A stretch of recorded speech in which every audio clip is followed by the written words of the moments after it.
Scotland is a breathtakingly beautiful country, and no more so from the air.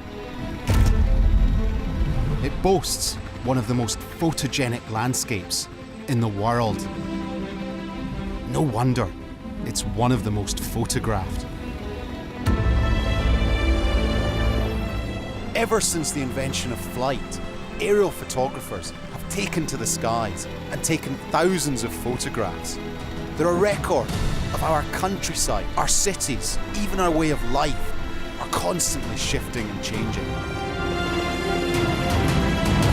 These photographs are an extraordinary window into our past.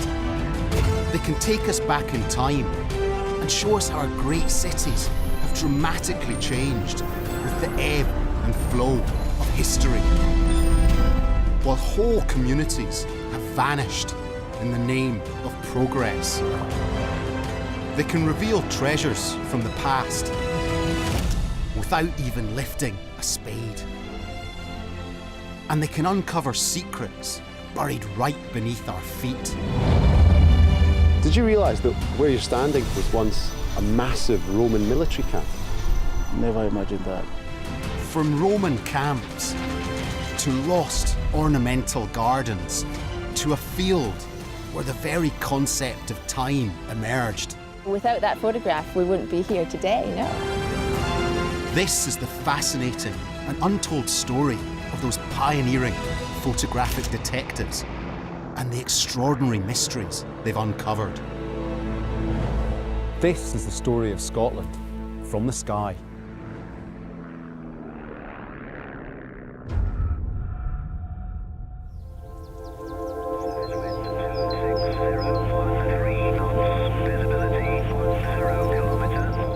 The skies are clear and the wind is light. Perfect conditions for today's task. I've come to Cumbernauld Airport for a flight with a difference. What are you shooting with today, Bob? Bob Adam is a photographer with Scotland's national collection of aerial photography. And this little Cessna is the team's workhorse. Tight fit in here. It's not the most comfortable flight I've ever taken, but it beats most people's commute to work.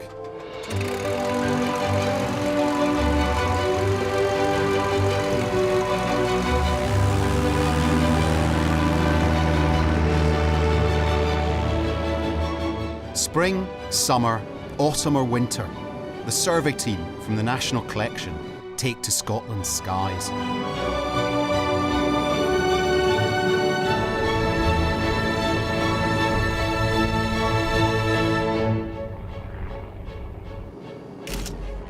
They're photographing change. Fields, roads, cities. How we're constantly transforming our landscape.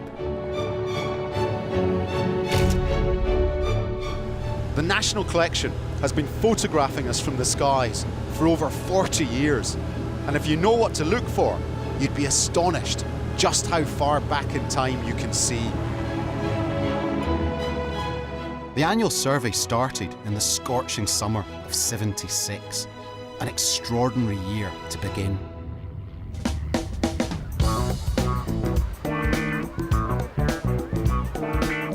Britain was baking in a long, stifling heatwave and suffering one of the most severe droughts ever recorded. But what was torture for office workers proved perfect for aerial photographers. Under the relentless sun, the landscape became like a litmus paper for the past. As the dry spell took hold, crops turned pale and parched. But the crops that grew above ancient earthworks remained healthy and dark as their roots found moisture deep underground. Like ghostly outlines, crop marks of prehistoric structures began to emerge from fields across the country.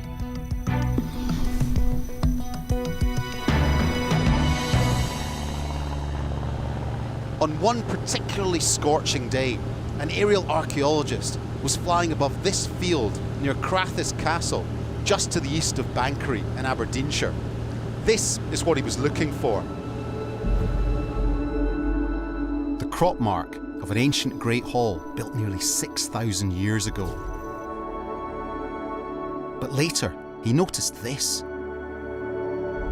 A series of dark, regularly spaced dots running in a straight line. So what were these strange, mysterious circles? I've come to Crathis Castle to take a look for myself.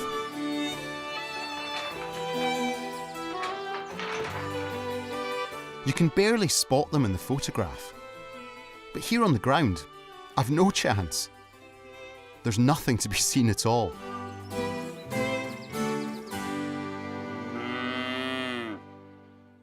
Although photographers came back year after year, the crop marks were never seen again. But the archaeologists had their glimpse. They knew where to look. And when they came to excavate the site, they found something that defied explanation. It would completely overturn our understanding of the past. The chief archaeologist, Shannon Fraser, has joined me at the site to tell me what she discovered. They were a whole long line of quite big pits, really quite deep and quite broad, running along the landscape in a more or less straight line with a kind of a kink at one end. Different sizes, different shapes, but all really quite big. And how old were they? Well, they were very, very much older than any of us possibly expected. It was a real sit down in your seat moment when we got the radiocarbon dates back, because there were a range of them starting really about 10,000 years ago and running through the next 1,000 years or so, which put that right in really the beginning of the period when people are coming back into Scotland after the retreat of the ice. So that was really surprising and exciting. And what do you think these pits were for?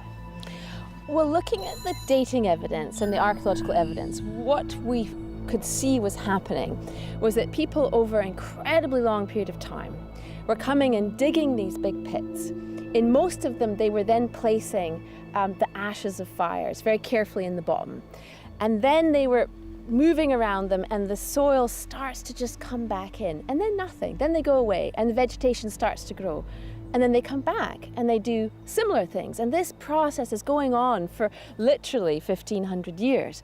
So thinking about that, we came to the conclusion that what's probably happening here is a ceremonial site that people are coming to, meeting, reaffirming bonds of friendship, that sort of thing, probably tying the communities into the land and belonging and well-being at those specific times of year. That's what we think may be happening. And you never would have found it if it hadn't been for this photograph. If it hadn't been for that photograph, that was the only time that the site ever showed up, yeah. And so without that photograph, we wouldn't be here today, no. But the story doesn't stop there. The mystery of the Warrenfield pits has caught the imagination of many academics, and a number of intriguing theories have been proposed.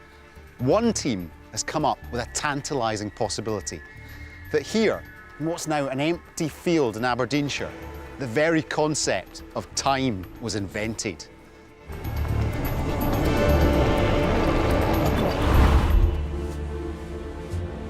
News of the excavation reached Professor Vince Gaffney, who at the time was working at Stonehenge.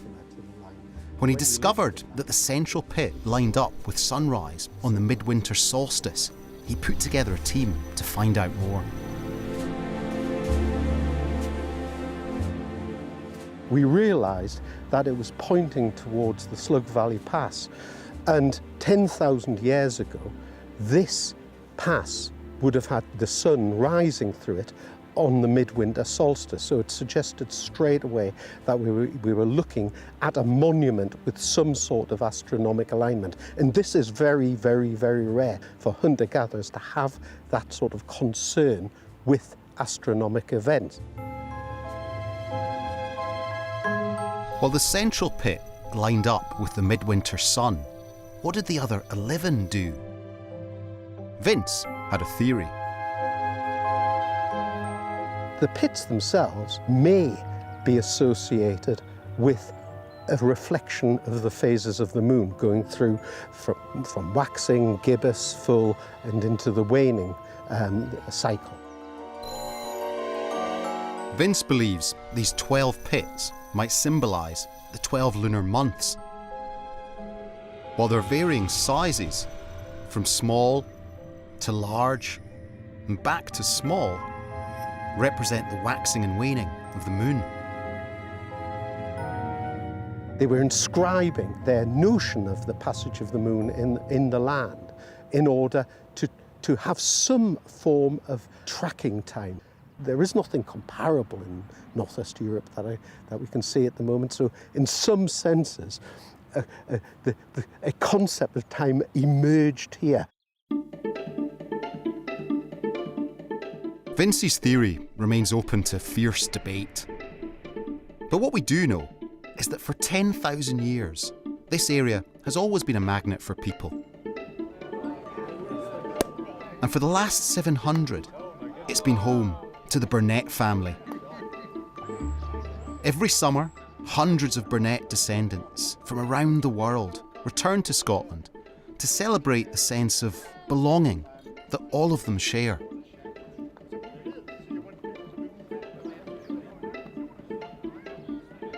Events like these clan gatherings, with all their celebration and sentimentality, are still just about a simple communion with place.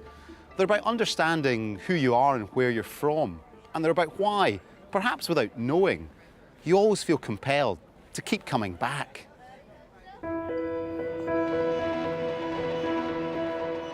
The accidental discovery of the mysterious pits at Crathis Castle showed us just how much we can learn about our ancient past from the air. Thanks to that drought of 1976 and a camera poking out of an airplane window, we were briefly, fleetingly, able to see further back in time than we'd ever seen before. So much more of ancient Scotland was just waiting to be uncovered.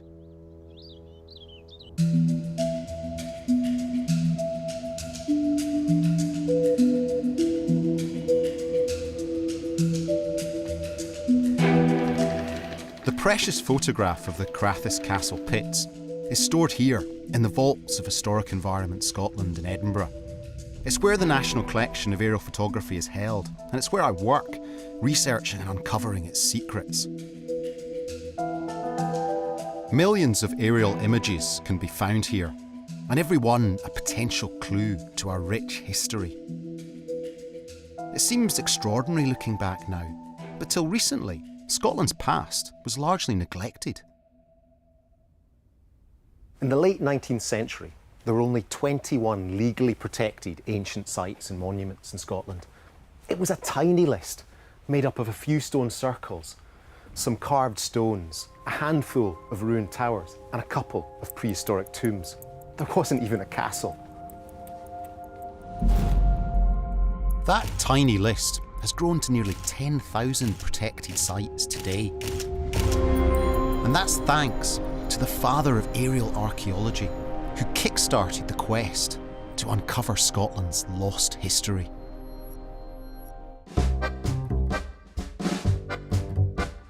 Osbert Guy Stanhope Crawford was an observer for the Royal Flying Corps during the First World War. As the battles raged in the trenches below, he saw through the bloody present to the ancient past, saw how the battlefields beneath had once been shaped by prehistoric farmers and Roman settlements. In 1920, Crawford became the Ordnance Survey's first ever archaeologist. Here he is, dressed in a suit and waistcoat, trousers rolled up, sporting his old flying helmet and furry mittens. His only mode of transport, his trusty bike. It's a strong look.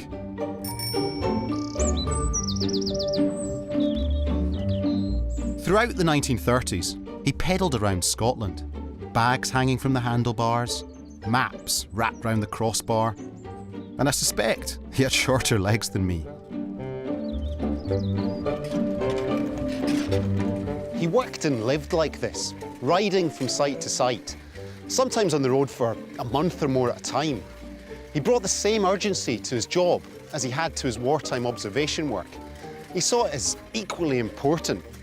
He once boasted he cycled 72 miles from Stonehaven to Blairgowrie in a single day. But Crawford's bike and his short legs had their limitations. He wanted to explore more, to see more. And Crawford knew the only way to do this was from the air. In the summer of 1939, he requested permission to conduct an aerial survey. His bosses refused and suggested he take a taxi instead.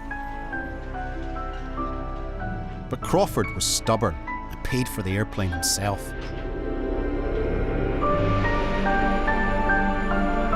The owner of this beautiful vintage tiger moth is William McManus, and he's offered to fly part of the route that Crawford flew in 1939. So, overalls will stop you from snagging anything, and then this is a nice warm earthen jacket, which right now will make you feel really hot and warm, but once you're in the air, you'll be really grateful for it. When does this jacket date from? World War II. It's a genuine article. Now the helmet, or the cloth helmet here, you just sort of duck your head forward. That's it. And it does restrict your view a bit, so if you want to, you can always then just put it back on top of your head. Perfect. Yeah. Should we go? Yes. This isn't really for nervous flyers. There's not even a door. At least there's a seatbelt and I get to sit in the front. The starting method looks interesting, but I've got every confidence in William. At least I think I do.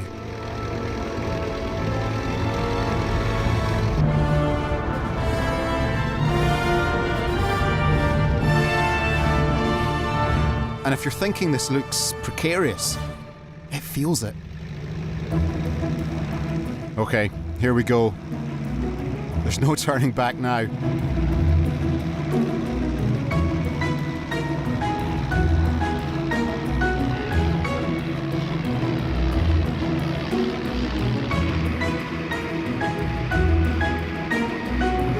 Well, we're up now. And you know what? I'm actually starting to enjoy myself. In fact, this is amazing.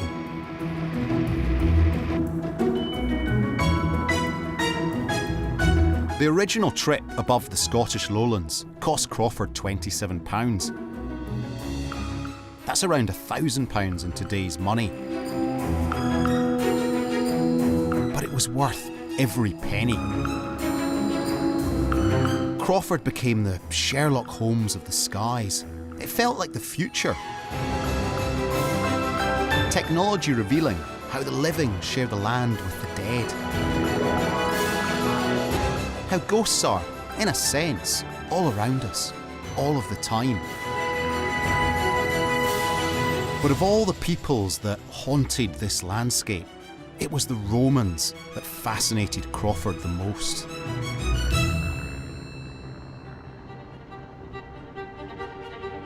Crawford's route took him over the faint remains of one of the great frontiers of the world.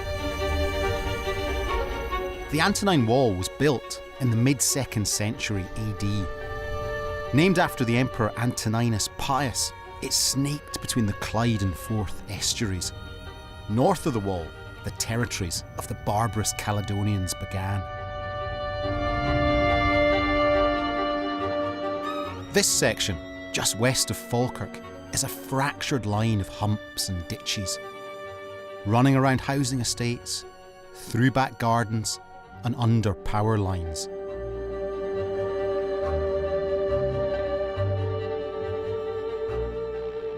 Back in the 1930s, historians thought that Highland Scotland had remained mostly unconquered, that the Romans hardly set foot beyond the Central Belt. The only discoveries beyond it had been a handful of impressive outposts like Ardagh Fort near Braco, built to secure the lowland conquest. But during the summer of 1939, as Crawford flew north into Perthshire, he discovered dramatic new evidence of Roman sites, including roads, forts, and camps. A discovery that would rewrite our understanding of the Romans in Scotland. How many more camps and forts lay hidden? And how far north did the Romans actually go? These questions would have to wait. 1 month later, Britain declared war on Germany.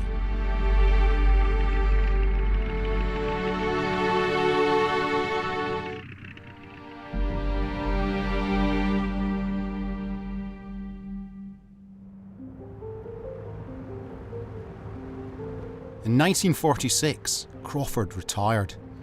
Into the driving seat stepped this man. John Kenneth Sinclair St. Joseph spent his war as a spy in the sky, interpreting aerial images from military intelligence. St. Joseph proved to be a genius at detecting enemy movements from photographs, skills he would use after the war to study great military campaigns, not of the present, but of the past. He was obsessed by the unanswered questions about Roman Scotland. St. Joseph doggedly set out on the trail of the imperial army, chasing the crop marks of military camps further and further northwards. What he discovered astounded him. His aerial photographs showed up lines and geometric shapes in field after field, like giant bootprints of a brutal ancient war machine that scarred the landscape. Roman marching camps.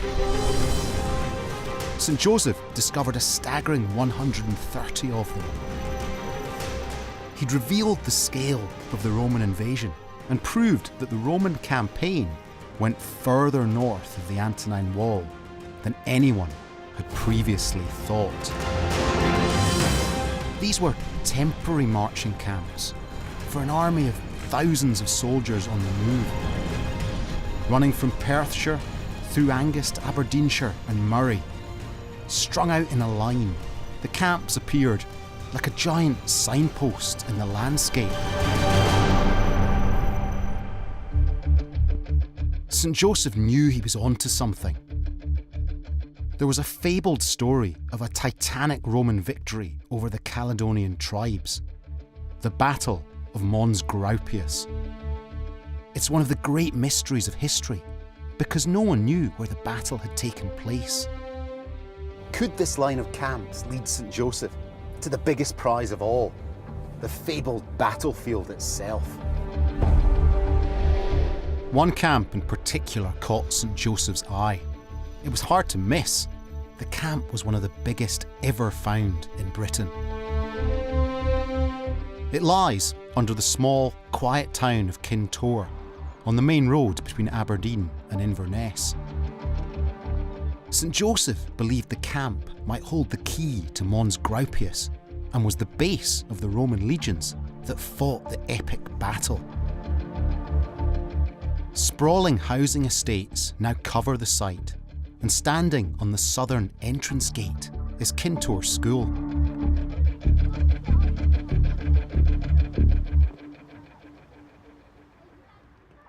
It's hard to believe that where I'm standing was once a Roman military camp. When St. Joseph photographed this site in 1949, his pictures showed the sheer enormous scale of it. It was a sort of Caledonian camp bastion, temporary home to thousands of men, and the front line in a war against marauding Picts. Hi, Murray. Yeah, hi, how you doing? Lovely. Good to see what a you. lovely day. Yeah. Dr. Murray Cook led the archaeological dig of the camp back in 2002.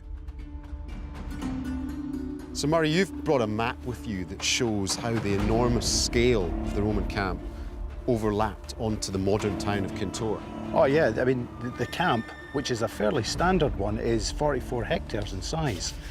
We are standing just here There's an entrance here under the motorway. There's an unexcavated entrance here. The whole camp is orientated north because that's the attack. I mean, it's massive. It's 44 hectares. I mean, we're in a football pitch. Imagine at least 60 of these and you begin to come close to the scale. 60 times this area, completely taken over by marching camps, by soldiers, by equipment, by horses, and don't forget a big area in the middle for slaves. This is invasion. This is making Kintore, Scotland, part of the empire, ruled from Rome. They're here to go as far, probably as Elgin, as far as the Moray Firth, to basically conquer, to secure, to form treaties with the local tribes and to make sure that they bow the knee to Rome. Although large, the layout of the camp was fairly standardised. On the perimeter, under Kintore School, were dug the outer ditches. On top of the earthen ramparts, a palisade was constructed by binding together wooden stakes that were carried by each legionary. There were 3 entrance gates, and just by the side of what's now the A96, a large watchtower. The area within the camp was subdivided into streets, along which soldiers pitched their tents and dug latrines. And in the centre of the camp, an area where slaves were held, occupied today by the houses on Henderson Drive. When Murray Cook excavated Kintore, the team made some surprising discoveries. When we dug here, we found more bread ovens than had ever been found in Roman Britain. So these ovens, they're all different sizes, they're different techniques. They reflect the traditions, the ethnicity of this army that's coming on foot, step by step by step, day after day, from the south to conquest. So all these traditions, all these international voices, different skin hues, different religions, all descending on this location. Different pizza toppings? Yeah, Syrian, Iranian, Italian, you name it, they were here. No Hawaiian though. No Hawaiian. And could these ovens have been the ones that fed the men who marched to Mons Graupius? Well, I would say the people that ate that bread fought at Mons Graupius, but I think Mons Graupius is that way. Murray thinks St Joseph got it wrong, and that Mons Graupius lies 100 miles south. That's because a Roman source described a fort near Dunning in Perthshire, called Victoria, in honour of the decisive Roman victory. We may never know the actual location of Mons Graupius, but it's extraordinary to think the vast camp that once stood here was home to the Roman legions who fought this legendary battle. I'm curious to find out if the local people of Kintore are aware of their Roman roots. Do you realise that the village of Kintore sits on the site of a 2,000-year-old Roman camp? No, never known that. And beneath your feet were a huge collection of pizza ovens. Do you realise that where you've just been riding your bike across was once a massive Roman military camp? No. You can't blame them for not knowing. When the Romans retreated south in the second half of the 2nd century, they took anything of value with them, leaving only their bread ovens. The people of Kintore would have to wait a long, long time before pizza was back on the menu. About 1800 years, to be exact.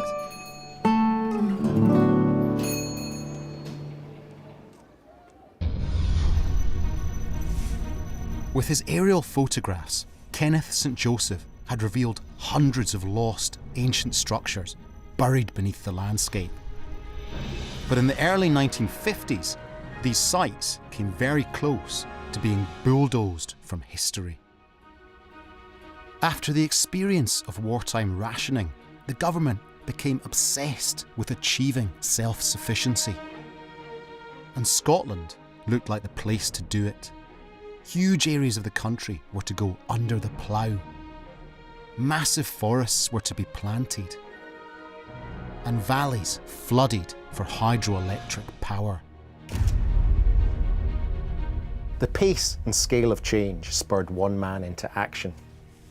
Kenneth Steer had returned from the war to his post as archaeologist for Scotland's National Collection.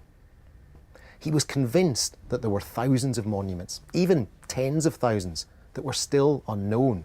But how was his poorly funded team of 4 men and 1 woman possibly going to save them? Steer knew he had to persuade the government that these ancient monuments were worth preserving, and he knew just where to start looking. Janssen takes off on a mission that is part of a vast program of photo mapping. In this plane, the aerial surveyor's task is to help record the changed face of Britain. Between 1944 and 1950, the RAF had carried out an aerial photographic survey of all of Britain. Called Operation Review, it saw some 500 flights above Scotland, taking nearly 300,000 pictures. The photographs are now stored here at Scotland's National Collection of Aerial Photography. What's remarkable about these images is that they're photographed in 3D to help mapmakers identify contours in the land. But to see them in 3D, you need a stereoscopic viewer. This is a stereoscope. It's a device that's used to turn 2D into 3D. What you need are 2 images of the same thing but taken from slightly different angles.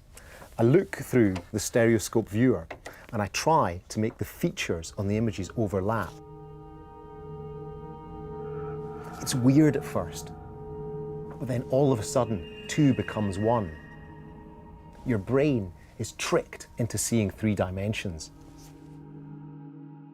By viewing the landscape in 3D from above, Steer's team spotted hundreds of possible undiscovered ancient sites.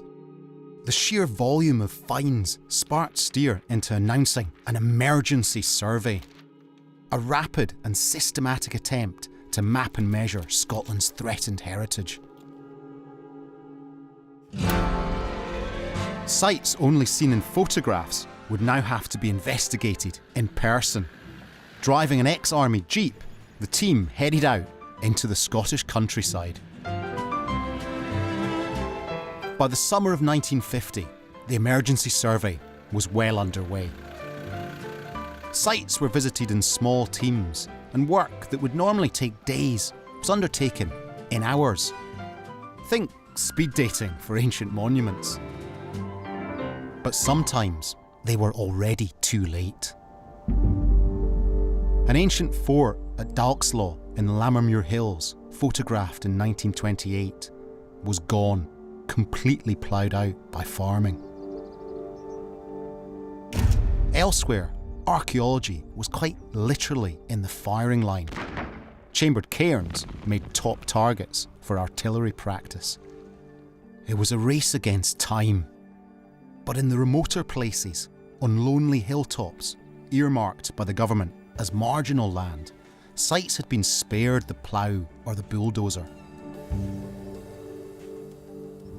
This is one of them, a great Iron Age hill fort near Duns, built 3,000 years ago.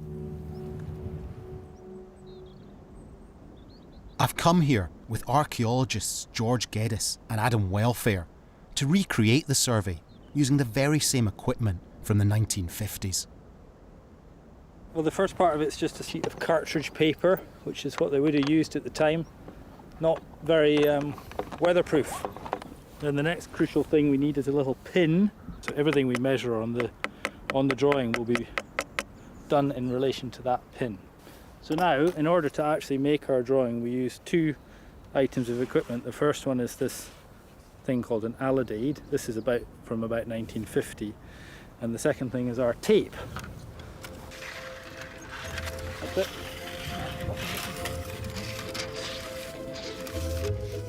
Tape measures, pencils, rulers, rods were all used to measure the ancient structure. It might not look much, but sites like this are often the only physical evidence of our prehistoric past. Old stones, humps and bumps in the landscape were the crumbling clues to who we once were. Kenneth Steer filled his notebooks with handwritten, detailed descriptions of what the team found, and they produced meticulously measured drawings like this one. You can see the detail here, the wonderful sense you get of both accuracy and artistry. These were fast-paced, functional drawings, but to me anyway, they retain a unique sense of skill and beauty. They're a tiny bridge between the present and the past, a kind of conversation with our ancestors. But while the drawings were incredibly detailed, they're no substitute for viewing this place from above. It's only when you look down at the scale of this earthwork and imagine the houses that once stood here, the tendrils of wood smoke drifting into the air, and the high timber walls and the earthen ramparts, that you realise forts like these were all about demonstrating power, about holding dominion over the surrounding countryside. These hill forts were, in a sense, sowing the seeds of their own destruction. They were the ones that first stamped the land with ownership, overseeing the parcelling up of people, fields, livestock. They began the creation of the modern world, a world where everywhere is owned by someone.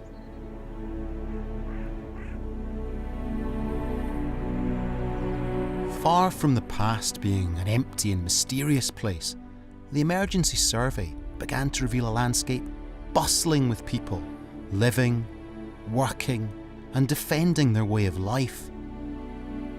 Without the work of Steer and his team, the post-war drive for self-sufficiency would have erased the lives and homes of our ancient ancestors from history.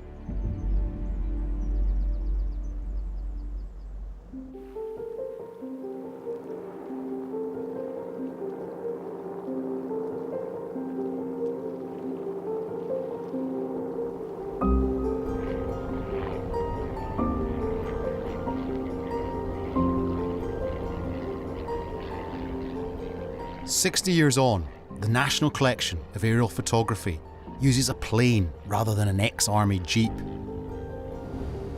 The tools and transport have changed, but the job remains the same. I'm heading out to sea with the aerial survey team. They're on the lookout for the indelible marks left on Scotland's coast by our ancestors. Since the National Collection started flying, thousands of new coastal archaeological sites have been discovered. The reason there are so many is because in the Scotland of old, it wasn't roads that linked communities. It was the wide open superhighway of the sea.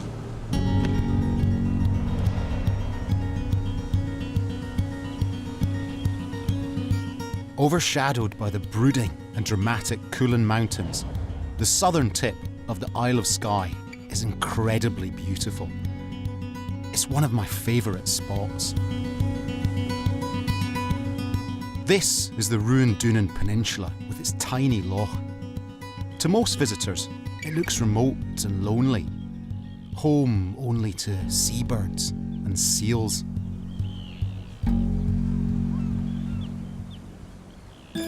But from above is revealed a landscape with an intriguing past. Tumble-down walls, ancient dwellings, and up on the outcrop, a hill fort. All clues to a time when the peninsula was a vibrant hub of human activity. So who were the people who lived here, and what brought them to this remote place?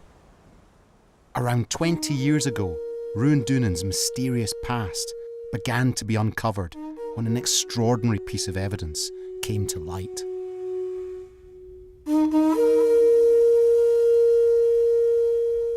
Okay, I know it doesn't look much, but to people who build boats, this is a crossbeam, and it connects the hull to the floor timbers.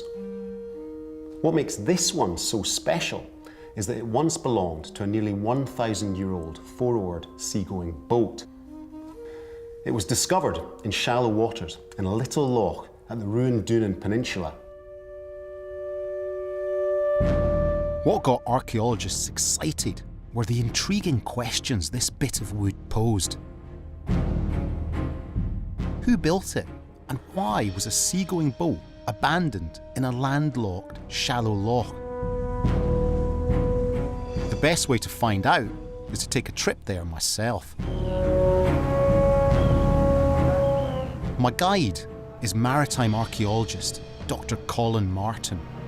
Following the discovery of the wooden crossbeam, he brought a team of experts to carry out a survey of the peninsula. So, Colin, roughly where was the fragment of the boat discovered? Well, it was found right over on the other side of the loch there by a local man. The timber was actually sticking out and he raised it. And how old was it? Well, sometime later it was radiocarbon tested and it came to around 1100 AD, smack in the middle of the Norse period. So nearly 1,000 years old. Nearly 1,000 years old, yes. Let's go see more. Let's do that.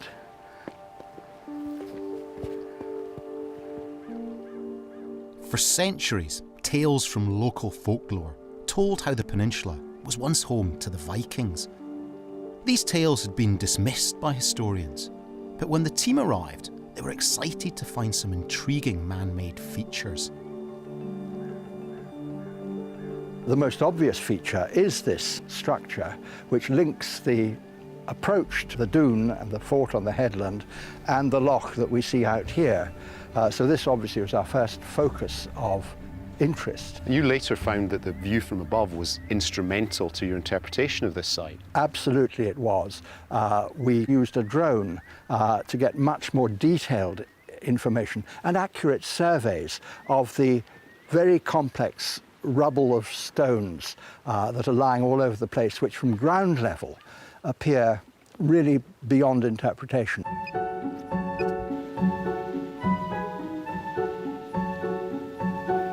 While times and technology have changed, the job of surveying is the same. The drone took hundreds of pictures, and then a computer worked out the measurements, right down to the size of individual stones.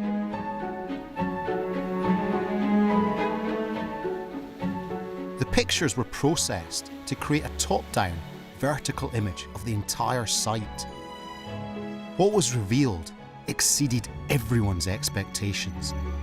An engineering marvel that had been lost for centuries. A Viking dockyard. Colin, how did it feel to work on a site like this? It was very exciting because as we gradually pieced together the information, actually the hard evidence of what was there, we began to see how this whole place functioned, and we began to get a feel for the people who were part of it. From above, the layout of the dockyard became clear. The natural stream that ran from the loch to the sea was widened, and stone walls built to form a canal.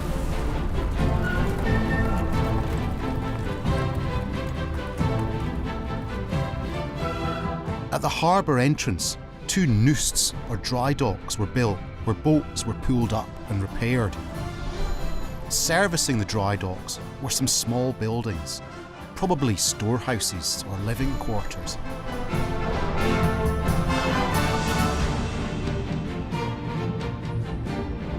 Halfway along the canal, a sluice gate used to control the water levels between the loch and the sea.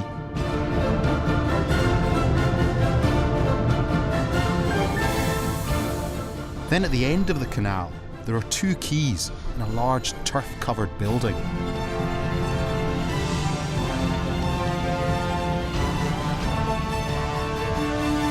For centuries, the Vikings who built the dockyard dominated this region, controlled the local seaways, lords of all they surveyed.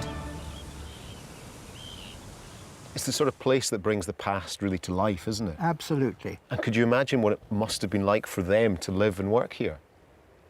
I think it would have been a hard life, a life that demanded a lot of skill in various ways, and also the knowledge that if you didn't apply your skill properly, you were probably going to be dead. So it was much more extreme, and the prices for failure were much greater, and I think that probably had an effect on the character of the people. Would you have liked to have worked here? No. I'm too soft and modern.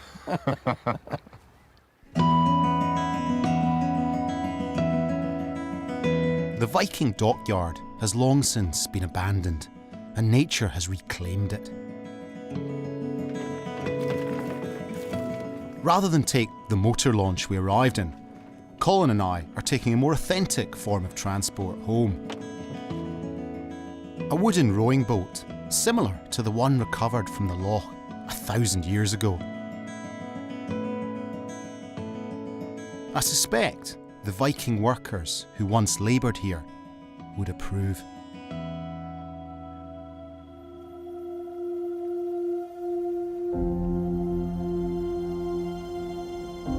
Every year since 1976, Scotland's national collection of aerial photography has been flying all over the country in search of our history. And as the years passed, much more has been discovered than the activities of Roman legions or Viking raiders. Entirely new aspects of Scotland's history began to appear in the most unexpected of places. Places such as Castle Kennedy in Dumfries and Galloway, a romantic, crumbling ruin today, but once home to Sir John Dalrymple, the second Earl of Stair, a military man with a passion for gardening.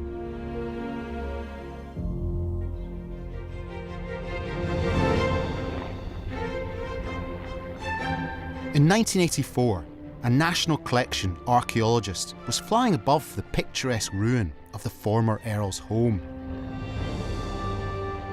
And in the flat, empty lawns in front of the old castle, she photographed a series of puzzling patterns and lines, like an old plan etched into the modern landscape. Pathways, steps, and a mysterious circular feature set at one end. The archaeologist was Marilyn Brown, and the discovery would come to dominate her work for the next 30 years. It was a remarkably dry year, 1984, in Galloway, and I had been carrying out aerial survey looking for the remains of Neolithic, Bronze Age, Roman, Iron Age, and later settlement in this area. But coming across Castle Kennedy, I saw, to my surprise, lines, terraces, possibly the remains of staircases. So in effect, this was a ghost garden emerging out of the landscape? Yes, it was. What Marilyn Brown had photographed were the fading skeletal bones of a beautiful ornamental garden, typical of the Stuart period. There's very little evidence of what it used to look like, but there are living clues, if you know what to look for. It's a herb called a greater celadine, and what's so special about it is that its seed is over 300 years old. It was buried deep and dug up by Castle Kennedy's head gardener. It's related, if plants can be related, to the old plants that grew here over 3 centuries ago. A living ghost. Another clue was left by General William Roy, who made maps of Scotland in the aftermath of the Second Jacobite Rebellion. His drawing of Castle Kennedy was so detailed that it revealed the layout of pathways, borders, plants, and the clear outline of a fish pond at the end of the garden. The ghostly crop marks photographed by Marilyn had revealed a moment in time when gardens were planned along formal lines, regimented in strict geometric shapes. Gardens like this were very fashionable in the 17th century. They give us an insight into the mindset of the past. Nature wasn't there to be enjoyed, but controlled and ordered.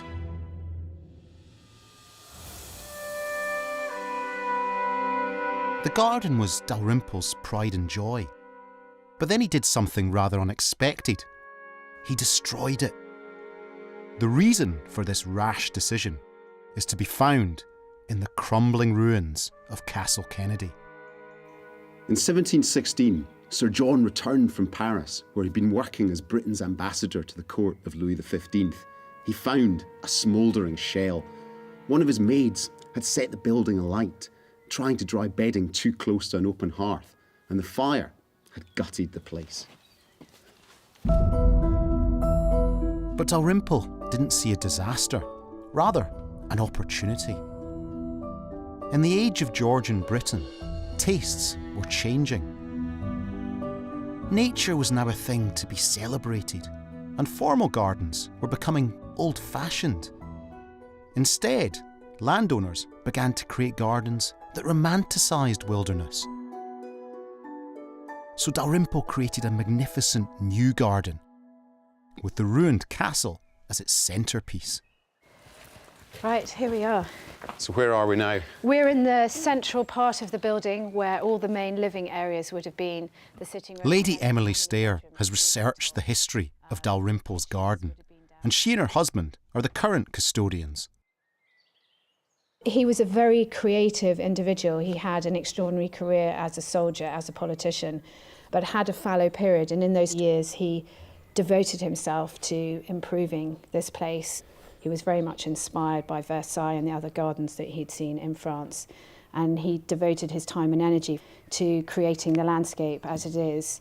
He made use of the troops that were stationed nearby, and they created the extraordinary earthworks, created the wall gardens and all that they could produce.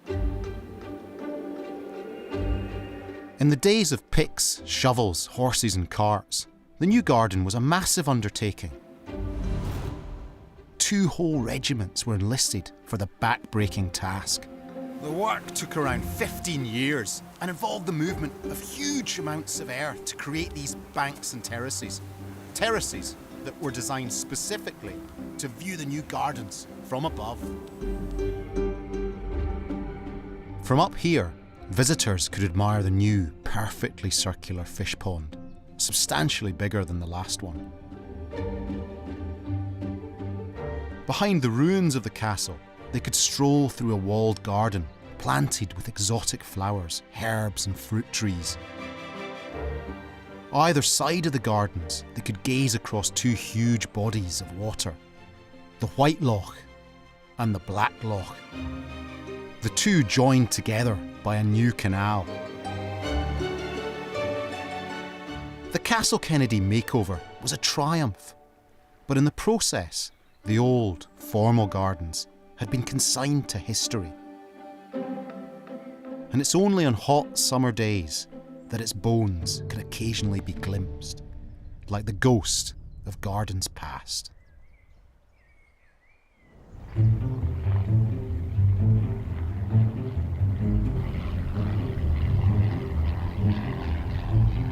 Since aerial archaeologists first took to the skies, while the planes and lenses have improved, the simple technique of pointing the camera out of an open window hasn't changed. But now they're armed with a new device. Above the Isle of Arran, state-of-the-art technology is probing the landscape in much greater detail than ever before.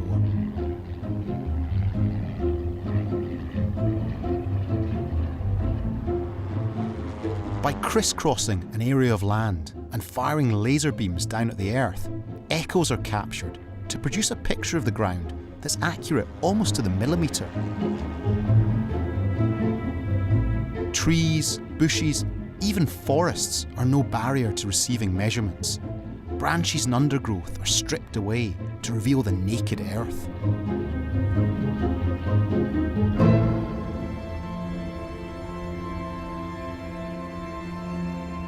Airborne laser scanning has revolutionised the job of aerial archaeologists like Dave Cowley of the National Collection.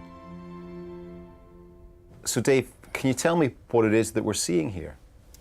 What we're seeing, Jamie, is a digital terrain model of the whole of Arran. It's captured the surface topography, Goat Fell, the craggy north end, the much lower lying south end as a digital surface. And what does this show us that perhaps we've never been able to see before? Well, where do I start? If we have a look at some of the existing aerial photography, immediately we're seeing a couple of prehistoric roundhouses. There's a couple of those fairly clearly. But when we switch off the photographs and start to move towards the airborne laser scanning based visualizations, I mean, we can see the two hut circles that we looked at earlier, the two roundhouses.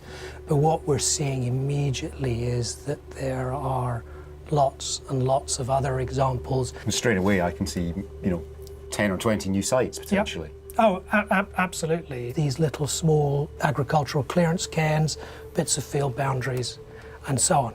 This must be tremendously exciting to you as an archaeologist. Oh yeah, no, this is absolutely the business. This really is the stuff of dreams, and it is an absolute game changer in terms of being able to cover something like the whole landmass of Scotland within my lifetime.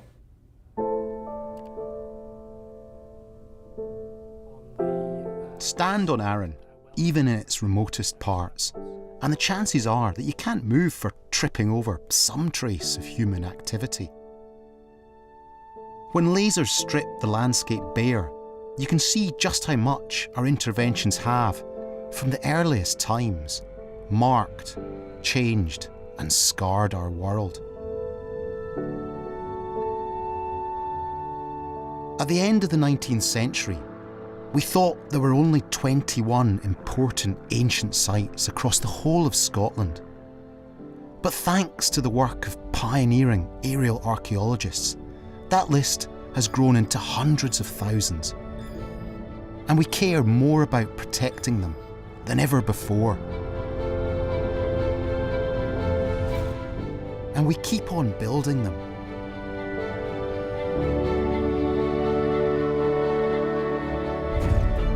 Here's an aerial photograph of Edinburgh and Arthur's Seat taken in 1951.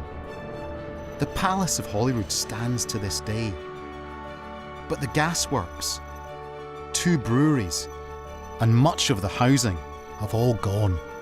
Standing in their place, modern apartments and a new Scottish Parliament. A statement built in steel, glass and stone.